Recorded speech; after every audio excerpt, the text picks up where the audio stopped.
আবির, তুমি সবসময় আমার কাছে এমন বায়না করতে থাকো কেন? রোজ রোজ কোনো না কোনো কিছু রোজ রোজ কোনো কিছু করা কিন্তু ঠিক নয়। আরে, সোজা সামনেই তো মাহে রমজান আসতে চলেছে। এখন যদি একটু বেশি না হয় তবে কখন হবে বলো? ইস, তোমার না মুখে কিছুই আটকায় না। যা নয় তাই বলতে থাকো সব সময়। আরে, পেটে ক্ষুধা রেখে মুখে লজ্জা পাওয়ার মতো লোক আমি না। এখন বেশি কথা না বলে আমাকে একটু আদর করতে দাও সোনা। এই ফাজিল, একদমই দুষ্টুমি করবে না বলে দিচ্ছি।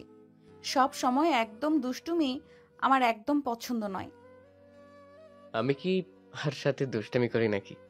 তুমি আমার সাথে একটু দুষ্টুমি করো না দেখেই আমাকে বাধ্য হয়ে করতে হয়। চুপ, একটা বাজে কথা বলবে না। তোমার মুখ থেকে এইসব কথা শুনলে আমার মনের ভেতর কেমন যেন করে ওঠে। কেমন কেমন করে আবার? শোনো, এখন কিন্তু তুমি একটু বেশি করছো। আমি তোমাকে সাবধান করে দিচ্ছি। আমাকে যদিও এখন কিছু না করতে দাও তবে অনেক খারাপ হয়ে যাবে। তাই নাকি? কি খারাপ হবে শুনি একটু। কি খারাপ হবে সেটা তবে একটু প্র্যাকটিক্যালি দেখাই। নিজের কথাটা শেষ করতেই অহনার দিকে এগিয়ে গেল। আমির অহনার দিকে এগিয়ে গিয়ে আলতো করে অহনার কোমর জড়িয়ে ধরতে নিল। অহনা নিজের আদর পাগল স্বামীর দিকে তাকিয়ে আছে। আমির অনেক দুষ্টুমি করে অহনার সাথে। সবসময় আদর করার বাহানা খোঁজাটা যেন তার প্রথম ও প্রধান কাজ। অহনাও নিজের স্বামীর এমন সব দুষ্টু মিষ্টি আবদারগুলো পূরণ করে থাকে। আবিরের বায়নাগুলো পূরণ করে নিজের মনের মাঝে অনেক শান্তি পায় অহনা। কিন্তু তাই বলে যে আবির সবসময় বায়না করবে আর আবিরের বায়নাগুলো অহনা পূরণ করবে তা কিন্তু নয়। আবির অহনার কোমর জড়িয়ে ধরে অহনাকে নিজের দিকে টেনে নিতেই আবির অহনার মিষ্টি মধুর ঠোঁট জোড়ার দিকে দৃষ্টিপাত করে। আবিরের এমন চাহনি দেখে অহনার আর বুঝতে বাকি থাকলো না যে আবিরের মাথায় আসলে কি চলছে। অহনা বিষয়টা বুঝতে পেরে আবিরের বুকের উপর নিজের হাত ধরে ঠেকিয়ে মৃদু ধাক্কা দিয়ে আবিরকে উদ্দেশ্য করে বলে, এই দুষ্টু, একদম ফাজলামি করিও না, আমাকে ছাড়ো বলছি। আবারও তুমি এসব কথা বলছো? আমি কিন্তু এখন সত্যিই রেগে যাব। ইস, আদর করতে না পারলে বুঝি তোমার রাগ উঠে যায়? কই, এই বিষয়টা তো আগে কখনো দেখিনি। হঠাৎ করে তোমার রাগ কবে থেকে ওঠা শুরু করলো? দেখো অহনা, এখন তুমি যেটা করছো সেটা কিন্তু অনেক বেশি হয়ে যাচ্ছে। আমার মাথা গরম করিও না বলে দিচ্ছি। এর ফল কিন্তু মোটেও ভালো হবে না। ওলে বাবালে, তাই? আমার বর মহাশয় দেখি অনেক অল্প সময়েই রেগে যায়। এত রাগ তো ভালো না শোনা। তাহলে আদর করতে দাও। আদর করতে দিলেই তো আমি আর রাগ করব না। আরে ধুর, আমি তোমাকে কি বলি আর তুমি আমাকে কি বলো? শোনো, একটা কথা ভালো করে শুনে নাও।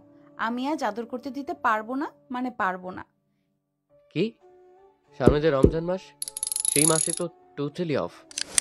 হ্যাঁ, তোমার জন্য 1 মাস টোটাল অফ, আর আমার জন্য আজকের দিন।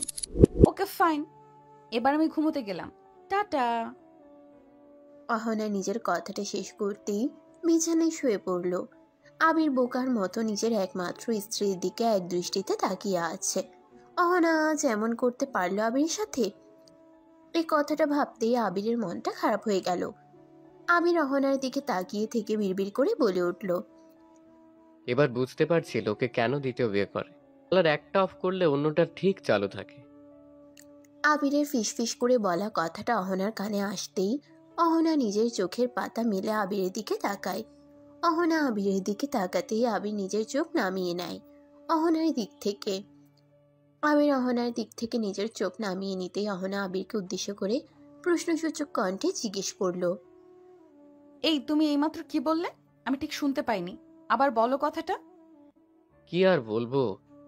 আমার কি আর বলার মতো কোনো কথা আছে নাকি? আমারও ঘুম পাচ্ছে। আমি এখন ঘুমোতে গেলাম। এই না না, এখন তো কোনো ঘুম নেই। আমি শিওর হয়ে বলতে পারি তুমি আমাকে নিয়ে বাজে কথা বলেছো। এখন বেশি লেট না করে তাড়াতাড়ি বলো কি বলেছো। আরে বাবা, কিছু বলিনি তো। তাছাড়া তুমি তো ঘুমিয়ে পড়েছিলে। তো আমার কথা কি করে শুনলে তুমি? ওমা, তুমি জানো না আমি ঘুমিয়ে থাকলেও আমার কান দুটো সজাগ থাকে। এখন বেশি কথা না বলে তাড়াতাড়ি বলো দেখি, আমায় কি বলেছো তুমি। যখন তোমায় কান সজাগ থাকে তখন তুমি আমার কথা শুনতে পেরেই থাকবে। তাই আমি এখন চাইছি না একটা কথা। আবারও রিপিট করতে। তাই না ফাজিল? আজ তো তোমার এই মুখটা আমি সেলাই করে দিব। আমার সামনে অন্য নারীর কথা তুমি কি করে বলতে পারলে? আজ তো তোমার অবস্থা আমি নাজেহাল করে তারপর ছাড়বো।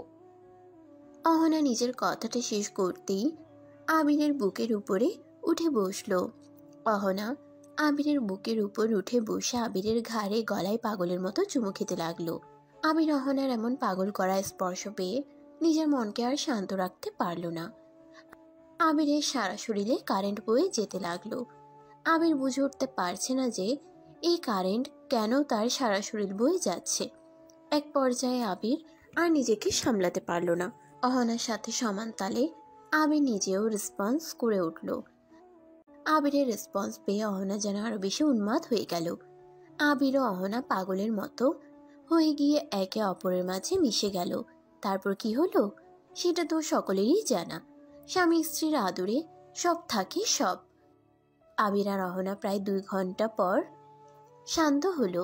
অহনা বিছানায় শুয়ে আছে আর আবির অহনার বুকের উপরে মাথা রেখে শুয়ে আছে। অহনা আবিরকে একদম শান্ত হয়ে যেতে দেখে মুচকি হেসে আবিরকে জিজ্ঞেস করলো, কি ব্যাপার, আমার আদর পাগল জামাইটা কি ক্লান্ত হয়ে গেছে নাকি? ক্লান্ত না হয়ে কি উপায় আছে নাকি? তোমার কাজ তো মজা করা, আসলে পরিশ্রম তো আমাকে করতে হয়। ইস, আসছে পরিশ্রম করতে। শোনো শোনো, তোমার থেকে বেশি পরিশ্রম আমাকে করতে হয়। তুমি তো শুধুমাত্র একটু। আবির অহনার মুখের উপর আলতো করে নিজের হাত রেখে অহনাকে থামিয়ে দিল। আবির অহনাকে থামিয়ে দিয়ে ফিসফিস করে বলে উঠল, এই ফাজিল, কি বলছো কি? হ্যাঁ, সবাই শুনতে পাবে তো। আমি বললে সবাই শুনতে পেয়ে যায়, আর তুমি যখন মাইক দিয়ে কথা বলো তখন কেউ শোনে না, তাই না? আসলেই মেয়ে মানুষ মানেই ঝামেলা। সব সময় আমার সাথে তর্ক আর ঝগড়া, এই দুটো ছাড়া কি একটু ভালোভাবে কথা বলা যায় না আমার সাথে? হুম, যায় না তো। তুমি একটু আগেই আমার সামনে অন্য একটা মেয়ের কথা বলেছো। এসব শোনার পরেও আমি তোমার সাথে ভালোভাবে কথা বলবো কেমন করে শুনি?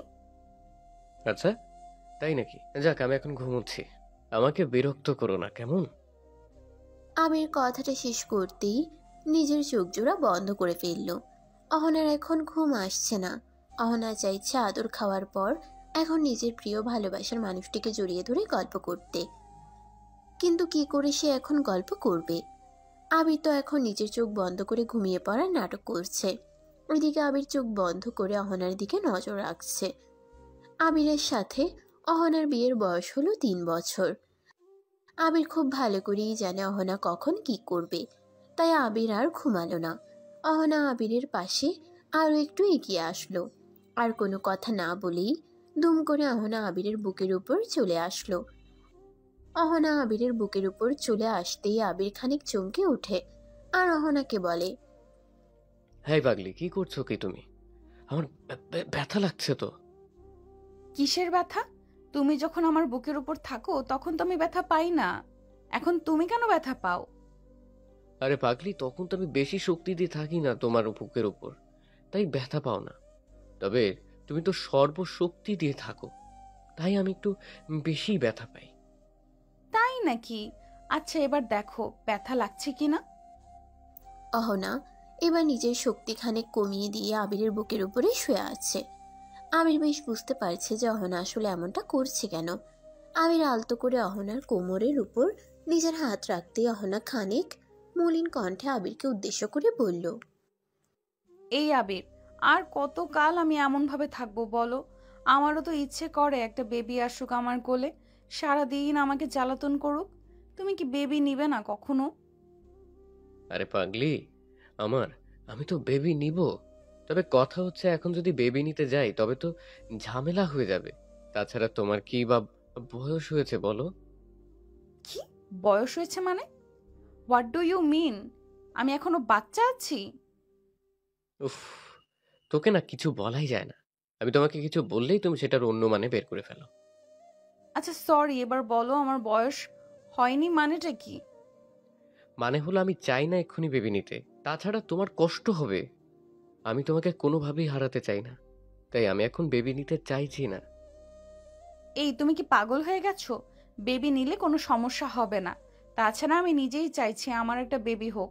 তুমি এখন আমার চাওয়াকে এমন ভাবে এড়িয়ে যেতে পারো না। দেখো না, প্লিজ তুমি জেদ করো না। যেটা তুমি বুঝতে পারছো না সেটা নিয়ে তর্ক করাটা বন্ধ করে দাও। আমি সব বুঝতে পারছি।